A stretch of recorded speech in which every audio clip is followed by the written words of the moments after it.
دینے والا جب تک یہ نہ کہے کہ نبینا محمد الرسول اللہ وہاں تک پاس نہیں ہوتا،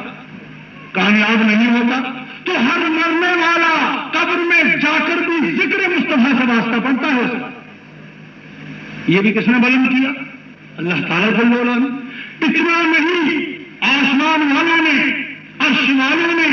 جنت والوں نے جس طرح حضور کا دیدار کیا تو ہر مرنے والا بھی حضور کا دیدار قبر میں کرتا ہے۔ حدیث میں آیا ہے کہ نبی اکرم صلی اللہ علیہ وسلم کی صورت مبارک بتائی جاتی ہے اور یہ پوچھتے ہیں فرشتے کہ ما تقول لحق حاضر رجل، یہ جو سامنے شخص ہے، یہ ہستی ہے، اس کے بارے میں کیا کہتا ہے؟ اور حضور فرماتے ہیں کہ وہ میں ہوں گا۔ ہر قبر میں تصویر دکھائی جاتی ہے، تقدیر جگائی جاتی ہے، اور قبر کے اندر آتے ہیں اس موت کے قربان خود شہیدی، ہر قبر کے اندر آتے ہیں۔ تو قبر میں بھی جانے والا جاتا ہے، ذکر مصطفیٰ سے ہو بالکل اسی طرح اس کو اچھی طرح اس کو متعارف کیا جاتا ہے، اور اللہ تبارک و تعالیٰ عالم برزخ میں بھی محمد مصطفیٰ صلی اللہ علیہ وسلم کا ذکر بلند کر رہا ہے۔ نعرہ تکبیر، نعرہ رسالت، نعرہ غوثیہ۔ احادیث کریمہ میں یہ آیا ہے کہ جس وقت یہ دنیا مٹ جائے گی، کوئی نہیں رہے گا، اور خداوند تعالیٰ جل جلالہ ایک ذات ہوگی، تو قبروں میں سے سب کو اٹھانے سے پہلے حضور نے فرمایا کہ جتنے بھی دنیا میں انبیاء کرام یا جتنے بھی دنیا میں بنی آدم آ کر وہ قبروں میں دفن ہوئے یا موت کے گھاٹ اتر گئے، حشر کے میدان میں سب سے پہلے قبر میری کھول دی جائے گی اور مجھے اٹھایا جائے گا۔ اور سب سے پہلے جو نبی اکرم صلی اللہ علیہ وسلم اٹھیں گے تو کیا ہوگا کہ بارگاہ خداوندی میں وحدانیت کو پہلے بھی دیکھا اور اب بھی دیکھیں گے۔ یہ توحید کا نعرہ لگانے والے توحید کو سمجھیں کہ ایک جاننا اور ایک ماننا، کس طرح تم نے ایک جانا، کس طرح تم نے ایک مانا، ایک جاننا اور ایک ماننا تو ہمارے آقا محمد رسول اللہ صلی اللہ علیہ وسلم کا کام ہے کہ جس وقت کچھ کائنات کا ذرہ بھی پیدا نہیں ہوا تھا، اس وقت خداوند تعالیٰ نے اپنے حبیب کے نور کو پیدا کیا اور حبیب پاک نے ایک خدا کو دیکھا۔ اور اس طرح حشر کے میدان میں جو پہلے قبر شریف آپ کی کھول دی جائے گی تو ذات خداوندی اور ذات وحدت کو نبی اکرم صلی اللہ علیہ وسلم ایک کو دیکھیں گے۔ اب اس میں کیا بے کون سی رمز؟ یہی تو رمز ہے کہ حشر میں اب اٹھنے والے اٹھتے ہیں اور اٹھتے ہیں تو کیا دیکھتے ہیں؟ اس کو دیکھتے ہیں کہ ایک خدا اور اس کے ساتھ اس کا محبوب محمد رسول اللہ صلی اللہ علیہ وسلم بھی ہے۔ سب اٹھنے والے، قبروں سے اٹھنے والے، ان کی نگاہیں جو اٹھتی ہیں تو ہے رب العرش، اور رب العرش کے ساتھ ساتھ مالک عرش بھی موجود ہے۔ یہ بھی ذکر مصطفیٰ بلند ہے۔ اب میدان حشر میں آخری فیصلہ تو یہی ہے کہ لمبی چوڑی حدیث ہے، حدیث کو مختصر کرتے ہوئے میں اتنا عرض کروں کہ نبی اکرم صلی اللہ علیہ وسلم نے فرمایا کہ میں بارگاہ خداوندی میں سجدہ گزارنے کے بعد مجھے مقام محمود پر خداوند تعالیٰ جل وعلا عزت بخشے گا، اور جتنے بھی مجرم ہیں، گناہگار ہیں، جتنے بھی میدان حشر میں میزان کے پاس جن کا خسارہ ہوا، خداوند تعالیٰ جل وعلا ان کو مہلت دے گا کہ بھئی اگر میزان میں تمہارے اعمال نیکیاں کم اور گناہ زیادہ تو مہلت دی جاتی ہے، کہیں سے لاؤ، کوئی دینے والا مل جائے۔ پہلے تو اپنے ماں باپ کے پاس جائیں گے، اپنی بہو بیٹیوں کے پاس جائیں گے، اپنی زوجہ محترمہ کے پاس جائیں گے، سب کے پاس یوم یفر المرء من اخیہ امہ وابیہ، وہ سب بھاگ جائیں گے، ادھر ادھر بھاگیں گے، ہمارا کوئی نہیں، ہم کس کے نہیں، اس طرح بھاگیں گے۔ کیا معاملہ ہے کہ ان کے باپ، ان کا بیٹا، ان کی بیوی سب ان سے بھاگیں گے اور پریشان، تو پھر دوستوں سے الاخلاء یومئذ بعضهم لبعض عدو، تو وہ دوست بھی دشمن ہو جائیں گے، وہ کہیں گے کہ یاد رکھ قیامت کے دن حشر کے میدان میں تم نے میرا بیڑا غرق کیا ہے، میں تمہارا غرق کروں گا، اور سب دشمن ہو جائیں گے۔ ادھر ادھر یہ ایک بہت ضمن غفیر اور بہت بہت بڑا اتہام گناہگاروں کا بھٹکتا ہوا، مشورہ کریں گے کہ کیا کیا جائے، عمل تو نہیں ملتے، کوئی پرسان حال نہیں، کوئی خبر لینے والا نہیں، تو اب وہ آپس میں مشورہ کر کے کہیں گے کہ چلو آدم علیہ السلام جو ہمارے جد اعلیٰ ہیں، وہ ہمارے باپ ہیں، اور خداوند تعالیٰ نے مسجد ملائکہ بنایا، اسی لیے ہم انہیں کی خدمت میں جائیں تاکہ ہمارا بیڑا پار ہو، ہماری بجلی بن جائے۔ آدم علیہ السلام کی بارگاہ میں یہ پوری حشر کے میدان کی بڑی بڑی جماعت پہنچے گی۔ آدم علیہ السلام کیا کہیں گے کہ اذهبوا الی غیری، مجھے چھوڑ کر اور کہیں جاؤ، میں نے نہیں بتایا، کسی مرکز پر نشاندہی نہیں کی، وہی مجھے چھوڑ کر اور کہیں جاؤ۔ خدائے قہار و جبار کو میں دیکھتا ہوں کہ آج جتنا وہ اپنے قہر و جلال میں ہے ایسا کبھی نہیں دیکھا، لہذا میں اپنی فکر میں ہوں تو اور کہیں جاؤ۔ اس طرح نوح علیہ السلام کے پاس، ابراہیم خلیل اللہ کے پاس، موسیٰ کلیم اللہ کے پاس، یعقوب علیہ السلام کے پاس، جتنے بھی مرسلین ہوں گے ان سب کے پاس یہ جماعتیں گھوم گھوم کر پریشان ہو کر جماعت بڑھتی جائے گی، گھیرے کے گھیرے ایک دوسرے سے ملتے جائیں گے، آخر میں حضرت عیسیٰ علیہ السلام کے پاس پہنچیں گے تو عیسیٰ علیہ السلام کہیں گے کہ مت بھٹکو، ادھر ادھر مت چلو پھرو، میں ہی تم کو بتاتا ہوں کہ وہ صاحب مقام محمود کے پاس جاؤ۔ کیوں آدم علیہ السلام کیوں نہیں بتایا؟ خداوند تعالیٰ نے کیوں نہیں کہا کہ تمہارے اعمال کم ہیں، جرم بڑھ گئے ہیں، تو میرے حبیب وہ ہیں جس کو اجازت دی گئی اس کے پاس جاؤ؟ خدا نے نہیں بتایا جاؤ، عمل ملتے ہیں تو تلاش کرو تاکہ پتہ چل جائے دنیا میں ماں باپ کی کام آتے ہیں یا نہیں، لیکن آخرت میں کیا معاملہ ہے، دوست بھی کام آتے ہیں یا نہیں۔ آدم علیہ السلام، موسیٰ کلیم اللہ سب سے گھوم گھوم کر وہ آخر نبی اکرم محمد مصطفیٰ صلی اللہ علیہ وسلم کے پاس جائیں گے تو حضور دور سے یہ فرمائیں گے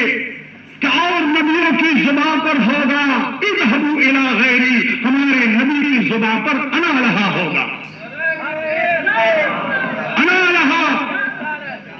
یعنی اس امت گناہگار کا میں ہوں، میں ان کے لیے ہوں، میں ہوں ان کا، یہی تو ہوگا۔ تو اعلیٰ حضرت نے فرمایا کہ کلیم نجی مسیح و صافی سبھی سے کہیں کہیں بانی، کلیم نجی مسیح و صافی سبھی سے کہیں کہیں بانی، اے بے خبری میں خلق پھری کہاں سے کہاں تمہارے لیے، اے بے خبری میں خلق پھری کہاں سے کہاں تمہارے لیے، زمین و زمان تمہارے لیے بنے دو جہاں تمہارے لیے، کلیم نجی مسیح و صفی سبھی سے کہیں کہیں نہ بنی۔ سب سے میں نے اپنی معلومات پیش کی، میری بگڑی ہی رہی، کہیں نہ بنی، ہائے بے خبری، مجھے پتا نہیں تھا کہ میری بگڑی کہاں بنے گی، اسی لیے تو پورے حشر کی خلق کو میں نے چھان مارا۔ کیا معاملہ تھا؟ یہی تو تھا کہ خداوند تعالیٰ کو پورے میدان حشر کے جتنے بھی آدم علیہ السلام سے لے کر آخر تک جو دنیا میں آخری وقت میں پیدا ہوئے سب کو بتانا تھا کہ دیکھو دیکھو عظمت مصطفیٰ، فقط اتنا سبب ہے انعقاد بزم معاشر کا، فقط اتنا سبب ہے انعقاد بزم معاشر کا کہ ان کی شان محبوبی دکھائی جانے والی ہے، کہ ان کی شان محبوب، کہ ان کی شان محبوبی دکھائی جانے والی ہے۔ شاعر نے یہ کہا اور سچ کہا کہ کیا سبب، کیا مطلب کہ حشر میں لوگوں کو اٹھانا، خداوند تعالیٰ جل وعلا یہ کر سکتا ہے کہ یہاں سے جو نیک گزرا بس اس کو ہم نے قبر میں جا کر سپرد کیا تو وہ قبر کے اندر جنت کے فرشتے جو اللہ تعالیٰ مقرر کر دے تاکہ اس کی یہ پارسل کو جنت میں پہنچا دے، اور جو ہے کافر و مشرک یا مجرم و گناہگار جن کو جہنم میں بھیجنا ہے تو پھر وہ قبر میں اس کو داخل کرتے ہی وہی ہوئے زبانیاں فرشتے اس کو جہنم میں پہنچا دے. کیا ضرورت ہے حشر برپا کرنے کی؟ کیا ضرورت ہے حشر کا میدان اور اس طرح میزان رکھنے کی؟ یہ میزان کس کو بتایا جائے گا؟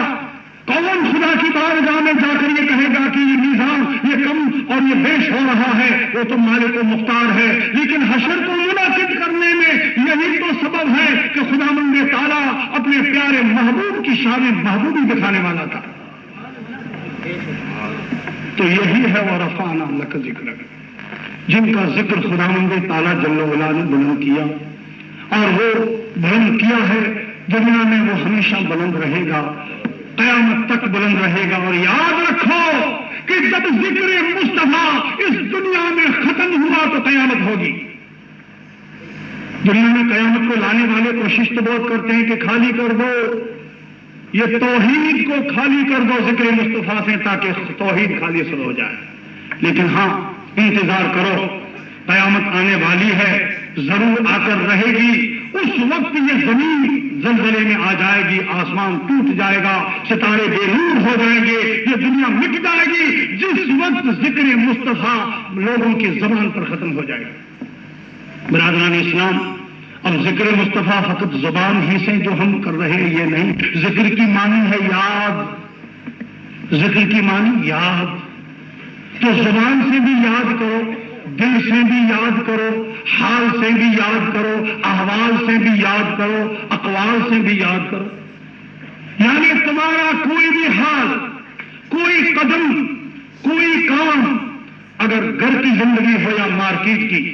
تم اپنے پرائیویٹ اپنی زوجہ کے پاس ہو یا تمہارے بیٹوں اور بیٹیوں کے پاس، تم اپنے والدین کے پاس ہو یا اپنے استاد کے پاس، تم مسجد میں ہو یا کسی بازار میں، تم میدان جہاد میں ہو یا کہیں عبادت خانے میں، تم کسی دشمن کے سامنے ہو یا دوست کے سامنے، یاد رکھو کہ ہر آن میں یاد مصطفیٰ کو قائم رکھو. یعنی تمہاری آقا محمد مصطفیٰ صلی اللہ علیہ وسلم کی سنت اور ان کا بتایا ہوا راستہ، اس پر عمل کرنا، یہی تو ہے یاد مصطفیٰ،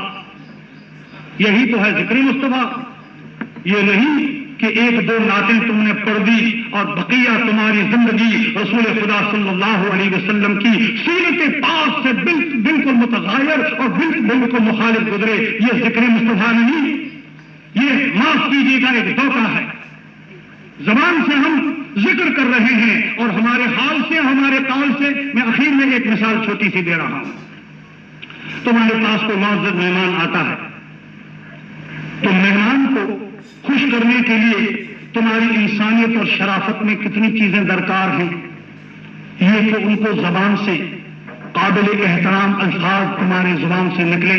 کہ مرحبا اہلاً و سہلاً، اے ہمارے محترم مہربان، ہمارے مہمان کریم ضیف المکرم، آپ کے آنے سے ہمارے لیے عید ہو گئی، ہم بہت خوش ہوئے، آپ تشریف لائے، ہمارا گھر رونق والا ہو گیا، آپ کا یہ گھر ہے، کسی طرح بھی لحاظ مت کیجیے، کسی طرح تکلف مت کیجیے، ہم بہت خوش ہوں گے، جو چیز درکار ہے ہم کو حکم فرمائیے. اتنے زبان سے بھی الفاظ درکار ہیں. آؤ، اس کے ساتھ ساتھ یہ سب کچھ آپ نے کہہ دیا لیکن اپنا دروازہ نہیں کھولا، اس کے لیے پانی بھی پیش نہیں کیا، کھانا بھی نہیں کیا. وہ باہر کھڑا ہوا ہے، اس کے کاندھے پر وہ بسترا پوٹلا بندھا ہوا ہے اور اب دیکھ رہا ہے کہ بڑے بڑے مبارک الفاظ سے نواز تو رہا ہے لیکن دروازہ تک نہیں کھولا، کہیں بیٹھنے کا نہیں کہا، بس بڑے بڑے قربان جاؤ کیا کہیے جناب مہمان کریم، میرا تو سر قربان، میرے بال بچے قربان کر رہے ہو، لیکن ایک ان کو تم پانی کا گلاس تک نہیں پلاتے تو یہ تمہاری زبان کی قربان کہاں تک مانی جائے گی. یہ بھی ضروری ہے کہ دروازہ کھولو،